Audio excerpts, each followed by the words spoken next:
melalui walaupun kikanrau berkibriu kiblas sedang berkeno yang dah kumni dah kumtai ke komitmen kebangangan ai syafi para rami kalong kamper kibkeno dah kumno dah kumtai yang kawai kebangam dei banle kalong ngandom IFR persyak ini ho nyim ko bani keren politik sebenarnya segi ke pemerintah ndai pecah berani kibriu ke bala kham orang ba ban seneng ngaru hak pensai yang ni po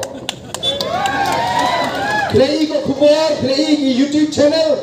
Nang ko ang kanlon dengan keren tangi ko ke pentah ke bang simet baik bangnya. Udah nuin kena samla.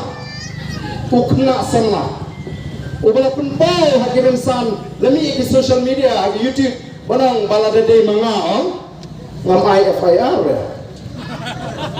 Kabamut bang bardan nang dei play briu uba put gigi briu uba tang badan bakan thok ur IFIR kata ngadi ke cimut ndrai snap ngan batai di yang ni ngan ban keren kenang bangin syai dan sibun gi bakan thok to met yu bardan di post nam ngam jupen slow ndrai ka dan ko ke cimken thok ka pala kliang ngam ban si nga sibu no haka status ka jona akiblayo ban puli ya ke status ke jenga jidan doang barden naik persiap lasu keliki filayo i ya ke ige belakang thok ngam dan por ngam persiap ngam kwa ibu ban FIR ndai kinalam juga voice of the people party jam ngam na so pi ban supriang la pi piskap ngi te ke party video no lam ji ngilai FIR ngam te ba kita gino lam ji kilan kata ka jing snok pitar ka jing mong ba tehi ban mong Pidon kahok pun keren, pidon kahok pun kentok, ladang gila pun syak. Ini ya syak. Udon wei rurang ba, piong. Beginong kalau, kilong kibar remben sedidok mengi maram lei nang kam remben susu.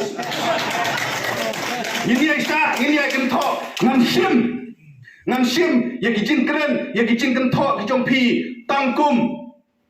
Kijing ai mensim yang bangan terima susu. Baru tahu bang. Bangati nganum IFIR ngan sim begini kicing ikai masuk aban kelicing kelitang kan ya pitip kumno la thok hapo di social media ya kapa penong iki nong elam kicing bon kim tip namar la delete no wood la thok bu ba dan ubat